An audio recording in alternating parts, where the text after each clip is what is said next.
Hey, what's up les backpackers, c'est Badpack, j'espère que vous allez bien. On se retrouve pour une vidéo un peu spéciale aujourd'hui parce que ça va être la vidéo spéciale sans abonnés. Même si c'est pas le nom que je lui donnerai réellement, je pense que c'est une vidéo comme les autres, c'est juste que bon, je pense que ça peut marquer un peu le coup. Et d'ailleurs je tenais vraiment à vous remercier parce que cette vidéo est quand même en partie pour vous remercier du cap qu'on a passé. On a passé les 100 abonnés cette semaine, on est à 107 je crois là aujourd'hui, donc c'est vraiment quelque chose de fou. Et même si ça paraît très peu, pour moi c'est déjà pas mal et ça annonce de grandes choses et je pense qu'on peut aller beaucoup plus loin. Donc pour cette vidéo spéciale sans abonnés, on va faire une FAQ. Je pense que c'est la symbolique FAQ des 100 abonnés que tous les youtubeurs ont fait. Et je l'avais d'ailleurs fait sur ma première chaîne YouTube où je faisais plus du jeu vidéo. J'avais fait une FAQ, je crois que ça devait être pour les 500 abonnés. Enfin, tous les youtubeurs passent par là et je voulais vraiment passer par cette voie-là. Donc j'espère qu'elle va vous plaire. Donc j'ai sélectionné des questions sur Facebook, Snapchat et Instagram. Concernant le voyage, je sais qu'à chaque vidéo, j'en reparle du départ. Et malheureusement, je pense pour l'instant, comme vous pouvez le voir aux infos tous les jours, il reparle d'un 3e confinement. Donc malheureusement, si c'est véridique, je pense que le voyage sera encore reporté un tout petit peu. Et j'imagine que ça sera jusqu'à mars, enfin jusqu'à fin février, début mars, si vraiment c'est un petit confinement comme ils disent. Je vous tiendrai au courant sur les réseaux de ce qui se passe. J'espère vraiment comme vous que le voyage va arriver très rapidement parce que j'ai hâte, vraiment je suis hyper excité de partir quoi, tout mon matériel est là et j'ai envie de partir sillonner la France, mais comprenez qu'on ne peut pas aller à l'encontre des lois malheureusement, même si des fois on aura envie. Donc je vous tiens au courant par rapport à ça. Sur ce, j'espère que cette vidéo va vous plaire, que ces questions vont vous apprendre plus de choses par rapport à moi. N'hésitez pas à laisser un petit like sur la vidéo, ça me fera toujours plaisir et ça me montre que vous êtes vraiment actif et que ce que je propose sur la chaîne vous plaît. N'hésitez pas à laisser des petits commentaires pour faire des suggestions, des conseils pour savoir comment je pourrais m'améliorer et à activer la cloche aussi parce qu'il y a beaucoup de gens je pense qui doivent louper les vidéos. Malheureusement YouTube des fois référence assez mal les vidéos et pareil à vous abonner parce que j'ai vu qu'il y avait beaucoup de gens qui regardaient mes vidéos mais qui n'étaient pas abonnés. Ça prend vraiment 2 secondes, alors s'il vous plaît mettez en pause la vidéo, allez en dessous, faites vous abonner et au moins vous recevrez toutes les notifications et ça sera vraiment super pour vous et pour moi. Sur ce les amis, je vous souhaite une bonne vidéo.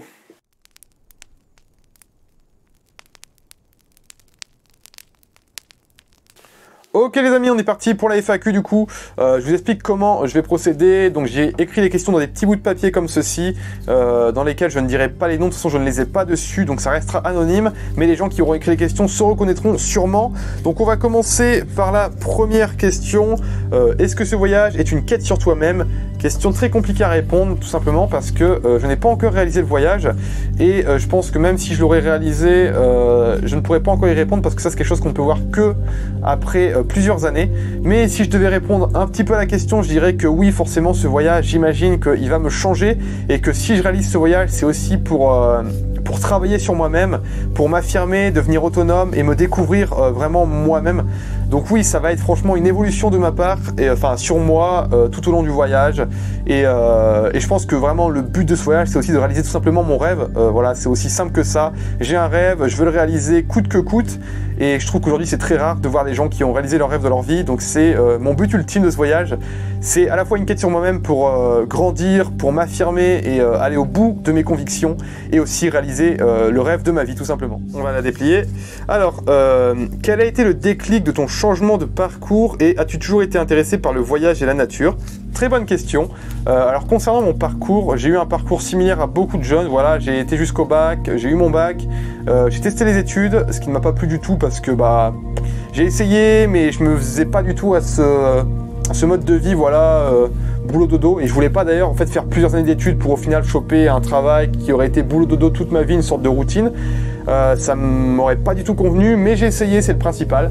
Ensuite j'ai testé l'armée et ça par contre j'ai vraiment énormément aimé parce que ça m'a aidé à travailler sur moi-même et à savoir ce que je voulais vraiment. Mais ce que j'aime vraiment, c'est que dans toutes les choses que j'ai fait, les études, l'armée et aujourd'hui le voyage, ça m'a aidé à choisir la bonne voie en essayant des choses. Et je pense que c'est la meilleure des choses à faire dans la vie, c'est qu'en essayant, on se trompe, on fait des erreurs, mais au final on tombe toujours sur la bonne chose à la fin. Donc j'ai aucun regret de tout ce que j'ai fait. Et donc aujourd'hui, ouais, je pense que c'est le fait d'avoir essayé plein de choses qui m'a fait arriver jusqu'à ce changement de parcours. Et aussi ce qui m'a, je pense aujourd'hui, beaucoup aidé dans le choix que je fais aujourd'hui, c'est que je me suis posé la question beaucoup de fois depuis quelques années. Est-ce que je suis vraiment heureux dans ce que je fais? Donc quand je faisais les études, je me suis posé cette question et ça m'a fait carrément changer de cap. Quand je faisais l'armée, je me suis aussi posé cette question et ça m'a fait changer de cap. Et aujourd'hui, je me suis posé cette question alors que voilà, je fais mes vidéos, je prépare mon sac, je m'intéresse énormément au voyage et aujourd'hui, je suis très heureux. Tout le temps, dès que je fais quelque chose dans la journée, dès que je pense au voyage, je suis toujours très heureux. Donc je pense que ça, c'est un facteur très important, c'est toujours de se demander, et très peu de gens le font malheureusement, mais de se demander est-ce que je suis heureux dans ce que je fais? Et malheureusement, je pense que peu de gens le font et peu de gens se cantonnent à juste faire ce dont ils doivent faire pour des raisons voilà, de gérer sa famille, d'avoir un travail, de ramener de l'argent. Enfin, c'est des raisons qui sont logiques, je vais dire, mais malheureusement qui ne sont pas on va dire humaines, parce que voilà, chaque humain devrait faire ce dont il a envie et être heureux, voilà, de faire ce qu'il aime en fait. Et donc ça, c'est le déclic qui m'a fait vraiment changer de parcours et je me suis vraiment concentré sur ce que j'aimais vraiment dans la vie. Et il se trouvait que c'était le voyage et la nature et voilà, le trek, la randonnée, enfin tout ça. Et ça a été très simple en fait, voilà, j'ai juste fait A plus B, j'aime ça, et je fais ça de ma vie, voilà, c'est tout con. Et même si ça paraît très dur à réaliser parce que c'est un choix de vie qui est qui est encore très peu, on va dire, fréquenté, parce que très peu de gens, on va dire, vivent de leur passion et voyagent, enfin, et travaillent de leur passion, si je peux dire, si je peux appeler ça un travail. Et donc voilà, c'était très dur pour moi, mais j'ai passé ce cap de me dire c'est ce que je veux être heureux tous les jours, je veux faire ce que j'aime tous les jours. Et aujourd'hui, j'en suis très content parce que je me suis convaincu moi-même et j'ai convaincu aussi plein de gens autour de moi. Donc voilà, et ensuite, as-tu toujours été intéressé par le voyage et la nature? Le voyage, j'ai toujours été intéressé parce que j'ai eu la chance d'avoir une famille où j'ai beaucoup voyagé. Donc j'ai toujours été intéressé par le voyage, même si depuis quelques années, je m'intéresse beaucoup plus vraiment au voyage, on va dire beaucoup plus atypique dans le sens où voilà, le voyage sans argent, le voyage en sac à dos, le voyage en stop, tout ça, où c'est des voyages vraiment différents du voyage en hôtel 5 étoiles, mais j'ai vraiment toujours été un peu baigné dans le voyage, donc c'est l'avantage. Et la nature, pareil, ça par contre, j'ai pas vraiment été, je pense, beaucoup, étant jeune, baigné dedans. Et ça, c'est vraiment vers, je pense, à partir de mes 15 ans, j'ai commencé à m'intéresser beaucoup à la nature et à faire de la survie en forêt, du bivouac, du bushcraft. Et c'est vraiment devenu une passion avec le long terme. Alors, est-ce que l'armée te manque? Très bonne question aussi. Oui, ça me manque énormément. Alors, ce qui me manque, c'est pas l'armée en elle-même, je veux dire la formation que j'ai fait, tout ça. Ce qui me manque, je pense, c'est les valeurs de l'armée qu'on ne retrouve malheureusement plus dans notre monde, c'est-à-dire la cohésion, la rigueur, le dépassement de soi-même. Malheureusement, je pense que ces trois valeurs, on ne les retrouve plus du tout. Et pourtant, ça fait un bien fou de savoir qu'on est entouré de bonnes personnes et qu'on n'est jamais délaissé. Et ensuite, la deuxième raison que l'armée me manque, c'est que ce qui me manque, c'est un peu mon groupe, la section que j'avais là-bas, où vraiment c'était très bon délire, on rigolait bien, et puis voilà, c'était une superbe cohésion parce que dès qu'il y en avait un qui était dans la merde, et l'autre l'aidait, et bon voilà, il y avait que des bons délires. Enfin franchement, même si voilà, j'ai arrêté parce que ça ne me convenait pas, je pense que ça restera une des plus belles périodes de ma vie, clairement, et je suis heureux aujourd'hui d'avoir fait l'armée, de l'avoir essayé, et voilà, ça restera ancré à jamais. Alors, cinquième, qu'est-ce qui t'a donné envie de te lancer dans cette aventure? Alors ça, c'est aussi une très bonne question, assez vague mais très bonne. Qu'est-ce qui m'a donné envie de me lancer dans cette aventure? Premièrement, je pense que c'est que j'ai envie de réaliser mon rêve. Ça paraît tout con, mais je pense que très peu de gens aujourd'hui réalisent leurs rêves dans leur vie. Et moi, je me suis donné pour objectif de réaliser les miens, au moins celui-là dans ma vie, et pouvoir mourir en me disant « Waouh, j'ai réalisé un rêve dans ma vie », c'est quand même assez énorme. Et ouais, du coup, c'est clairement pourquoi je veux pas dans cette aventure. Ensuite, la seconde raison, c'est que j'adore voyager et j'ai envie d'aller partout dans le monde et de voir tout. Parce qu'il y a un truc qui m'énerve, c'est que dans toute notre vie, les trois quarts des gens vivent dans leur maison et ce qu'ils connaissent, c'est juste, on va dire, la distance entre leur boulot et leur maison. Ils connaissent ça dans un rayon, tout autour de chez eux. Et ils ne vont que là. Et après, il y a 2 semaines, voire 3 semaines par an où ils partent en vacances quelque part dans le monde. Et c'est tout. Sinon, tu ne bouges jamais de chez toi. Et je me dis, c'est con parce qu'on a reçu quand même une vie sur la planète, enfin voilà, je pense qu'on n'est pas beaucoup à avoir reçu la vie, hein. Il y a la petite bataille des spermatozoïdes et on est les seuls à avoir gagné la course, donc on a quand même au moins gagné une course, même si t'es nul dans ta vie, t'as quand même gagné la course des spermatozoïdes, donc t'es arrivé sur Terre parmi plein de gens. Et je me dis, on a une Terre, enfin on a des paysages magnifiques, des pays magnifiques à explorer, qui sont pas si loin que ça au final, enfin je connais pas le rayon, le diamètre de la Terre, mais c'est pas si grand. Et pourtant, on ne sort jamais de chez nous, on ne va jamais plus loin que notre pays, alors que voilà, demain on prend notre sac, on part n'importe où dans le monde, et bah voilà, tu peux visiter le monde, enfin tu peux voyager, tu peux découvrir des nouvelles cultures, et je me dis putain c'est con, on vit quoi, un humain vit peut-être 80 ans dans la moyenne, ou un peu plus je sais pas, et pourtant ce qu'il va connaître c'est seulement le seuil de sa porte, et c'est très très triste quoi. Donc c'est ce qui m'a poussé vraiment à faire cette aventure, c'est de voir le monde entier, clairement, de pouvoir voyager dans le monde entier et vraiment pouvoir mettre un pied dans tous les pays du monde si je peux. Et vraiment, c'est mon objectif vraiment d'être presque le plus grand aventurier. C'est tout con, hein, mais j'aime bien mettre un objectif hyper haut, même si je le réalise pas, pour vraiment me motiver. Et vraiment, mon but, ce serait vraiment d'être le plus grand aventurier au monde, le plus grand voyageur, et vraiment de voyager dans tous les pays au monde, quoi. Et j'espère que je vais y arriver. Pour l'instant, je vais commencer par la France, c'est déjà bien. Alors, hop, merde. Penses-tu en faire un mode de vie ou est-ce juste l'histoire de vivre ta jeunesse? Très bonne question aussi. Alors, faut savoir que moi, je vois grand, je vois très grand. J'ai vraiment envie que ce type de voyage sans argent, ou du moins avec très peu de moyens, mais avec l'échange en mot d'ordre, si on peut dire, soit vraiment un mode de vie. Et c'est le cas d'ailleurs pour beaucoup de personnes aujourd'hui dans le monde qui arrivent à vivre comme ça.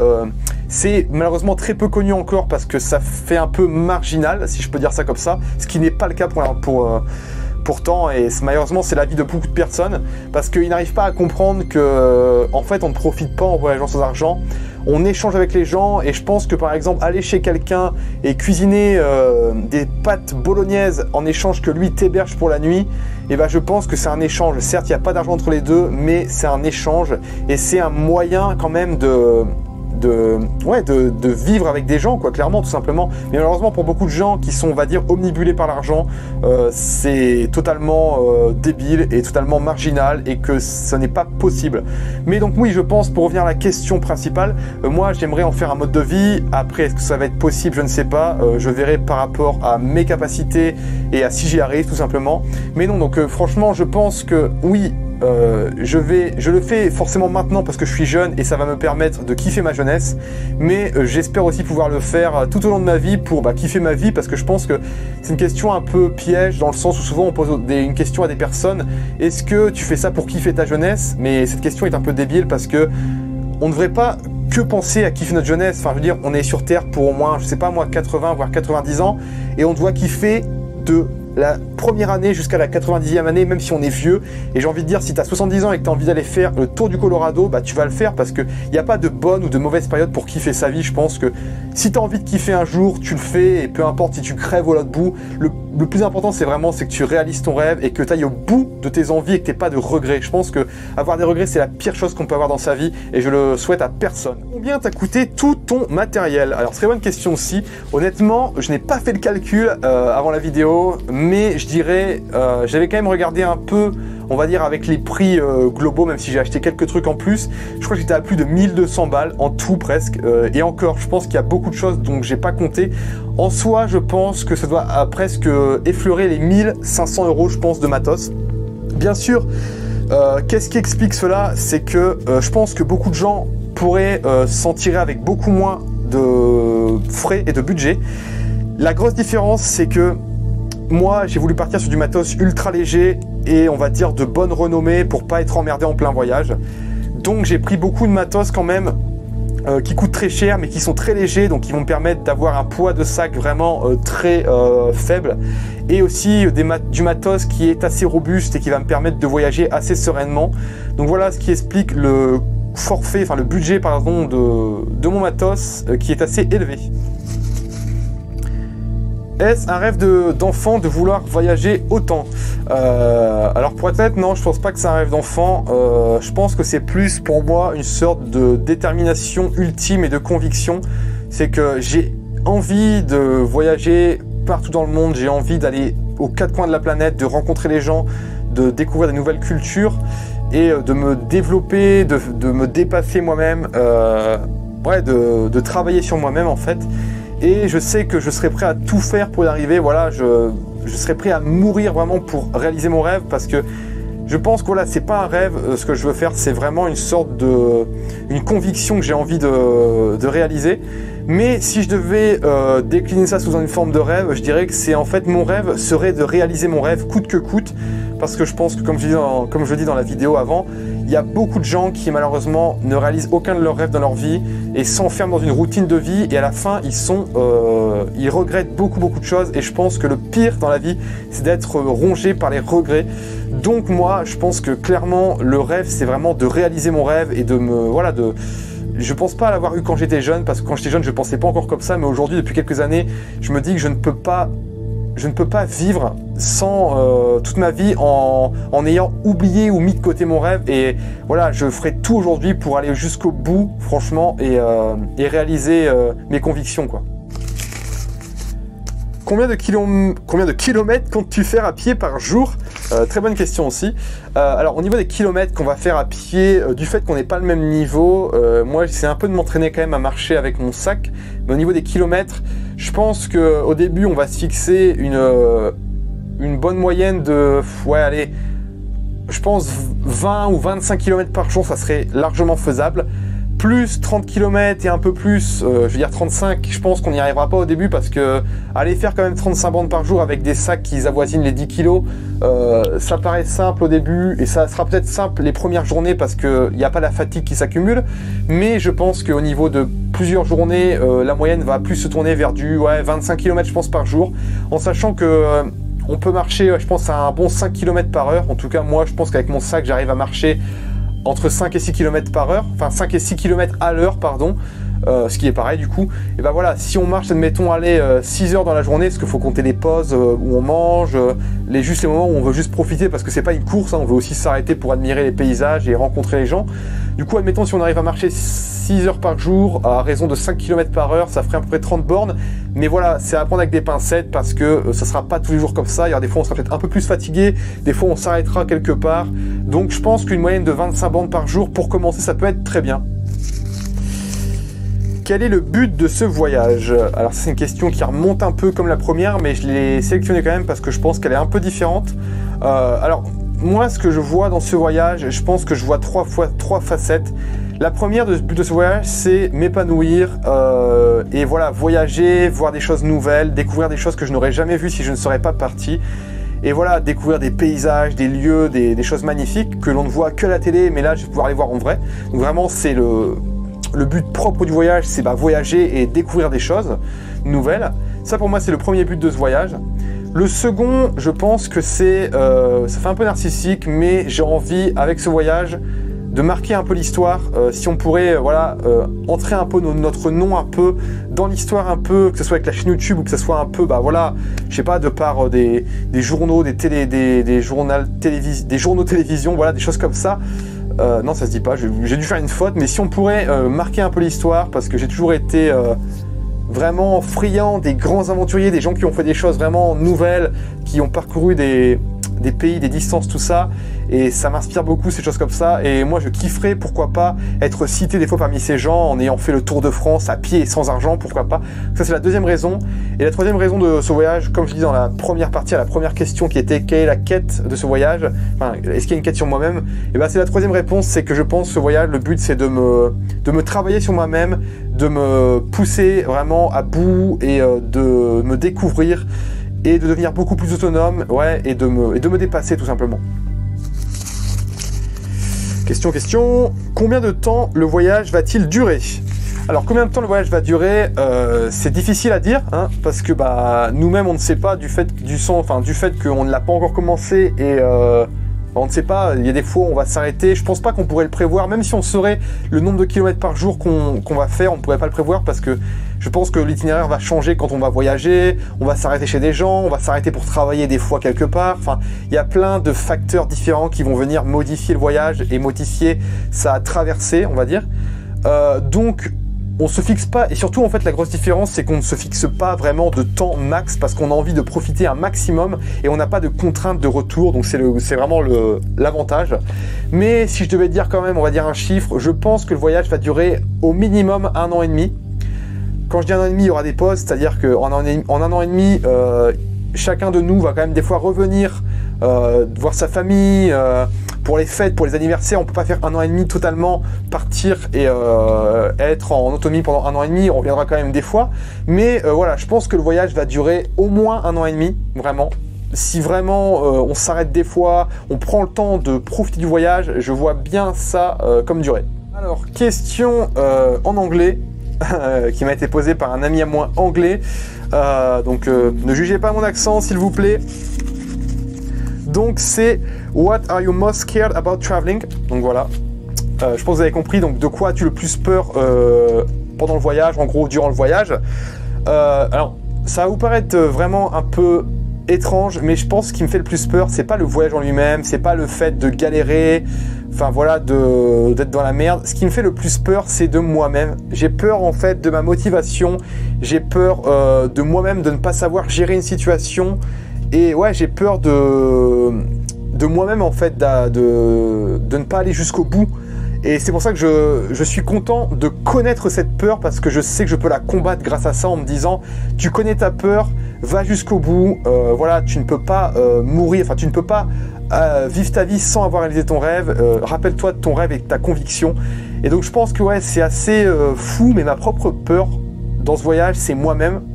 Mais je suis content parce qu'au moins je connais ma peur. Bien sûr, je pense qu'il y a d'autres peurs quand même. Par exemple, de se faire agresser, d'être perdu nulle part sans que personne sache où on est. Mais c'est des peurs, on va dire, un peu plus... Enfin, je pense qu'ils sont plus solvables, enfin qui peuvent être résolus. Alors que la peur sur toi-même, c'est très dur de la combattre et de la dépasser en fait. Tu ne peux que la dépasser. Il n'y a pas vraiment de solution magique, c'est que la dépasser en continuant à faire ce dont tu as peur en fait, en combattant la peur par la peur en fait. Quelles ont été les personnes qui t'ont inspiré pour faire ton voyage? Très bonne question. Alors dans les personnes qui m'ont inspiré, je pense que c'est beaucoup les grands explorateurs desquels j'ai lu beaucoup d'histoires par rapport à eux. Donc je pense notamment à Mike Horn, je pense aussi à des explorateurs qui sont morts mais dont j'ai lu beaucoup d'histoires et beaucoup de reportages. Le capitaine Cook, la Pérouse, Lewis and Clark, Stuart et Burke, Christophe Colomb, enfin tous ces grands explorateurs qui ont découvert des nouveaux continents, des nouveaux pays, qui ont traversé des continents, enfin des pays entiers.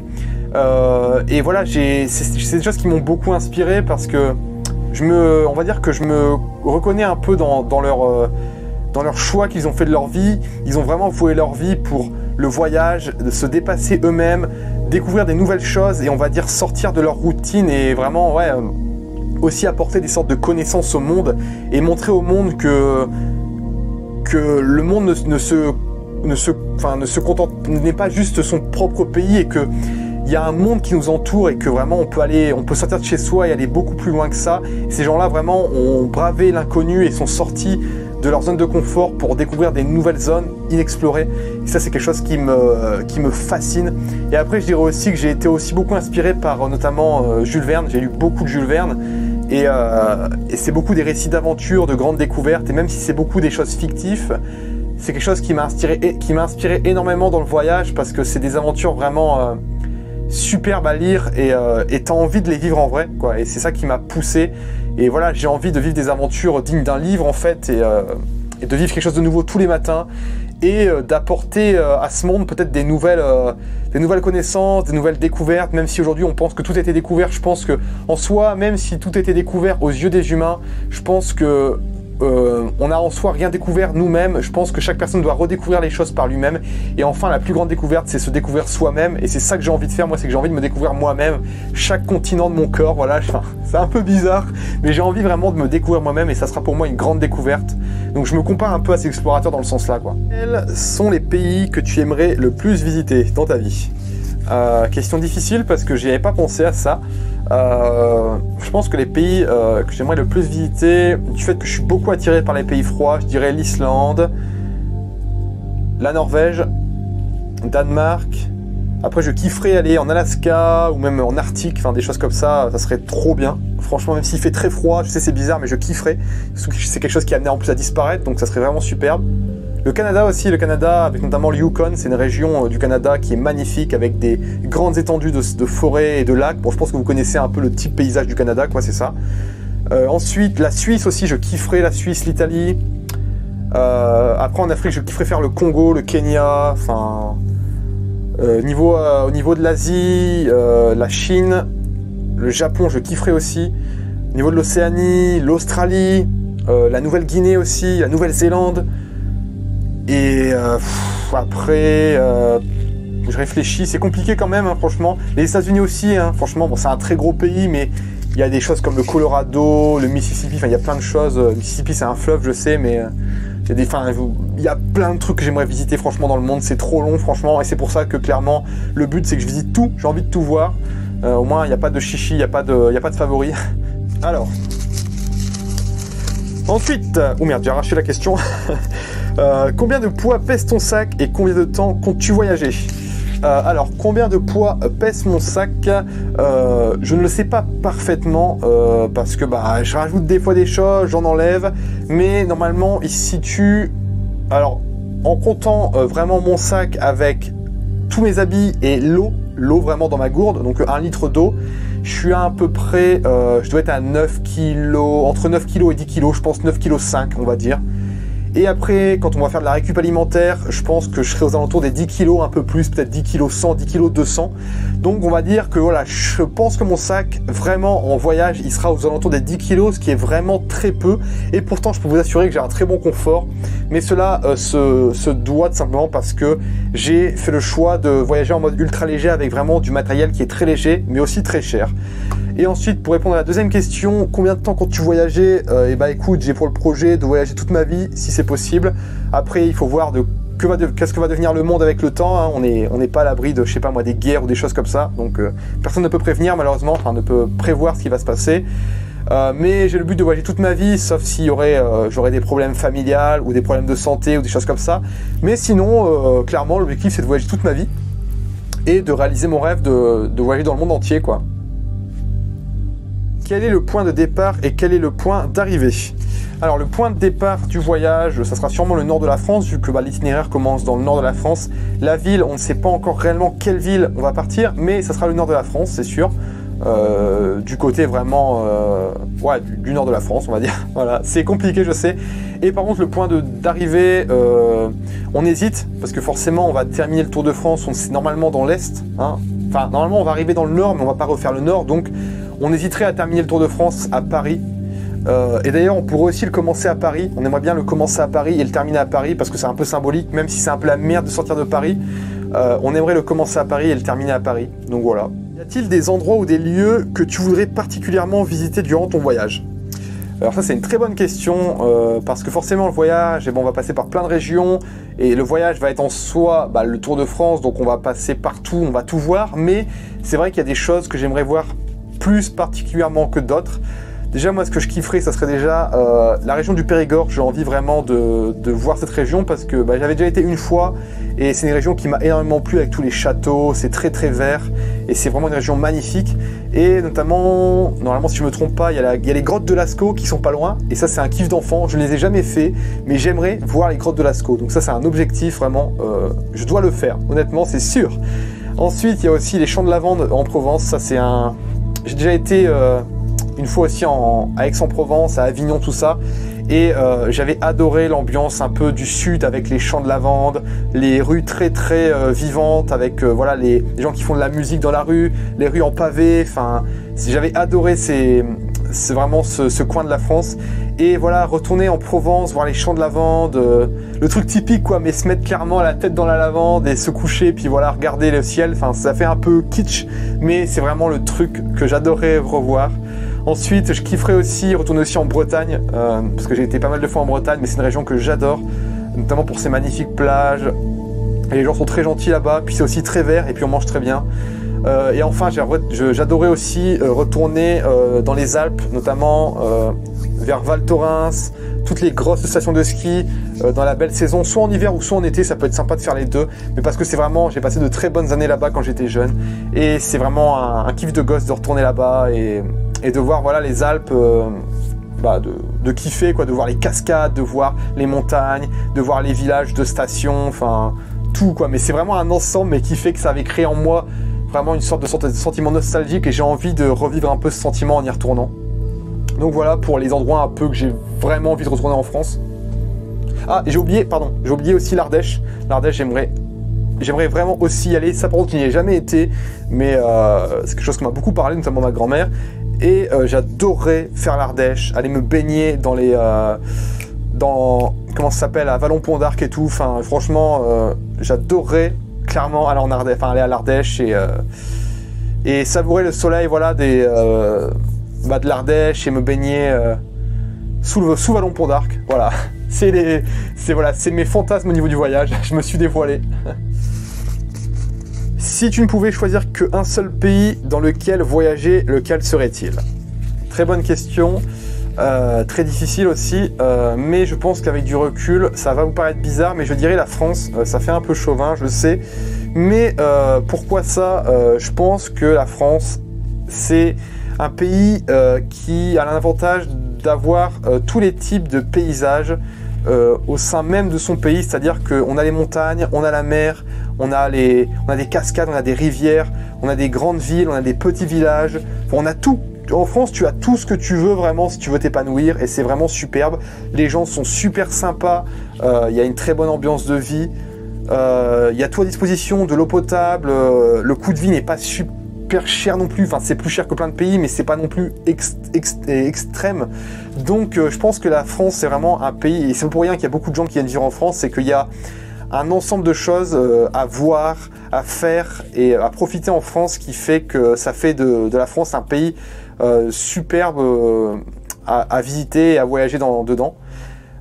Et en plus, je trouve ça un peu triste parce qu'il y a beaucoup de gens qui tout le temps vont voyager dans des pays hyper loin parce qu'ils disent qu'ils ont envie d'avoir un bol d'air frais, de découvrir des choses nouvelles, mais c'est bête parce que je pense qu'en fait en France il y a tout ce qu'on veut et déjà si les gens feraient le tour de la France, ils se rendraient compte qu'il y a déjà énormément de choses à voir en France.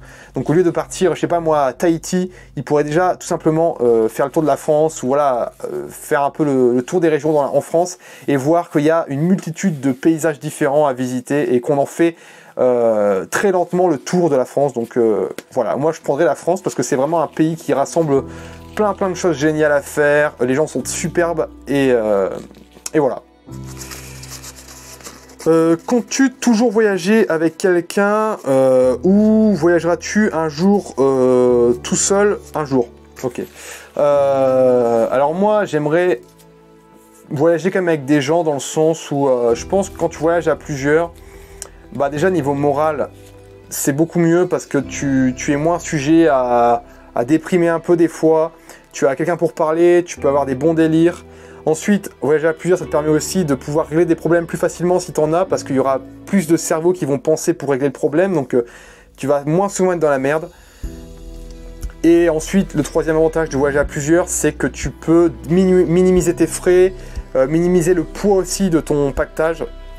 Donc, au final, c'est plein d'avantages. Et le quatrième aussi, je dirais que c'est que tu crées quelque chose à plusieurs.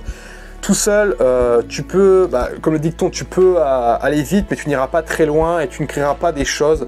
Alors qu'aller à plusieurs, tu vas peut-être être plus lent parce qu'il faut s'habituer à tout le monde, il faut faire attention à chaque personne, comment il va, tout ça. Mais par contre, tu vas beaucoup plus loin et tu crées plus de choses, tu crées plus de projets et ouais, et je pense que c'est beaucoup plus satisfaisant et concluant de voyager à plusieurs sur le long terme.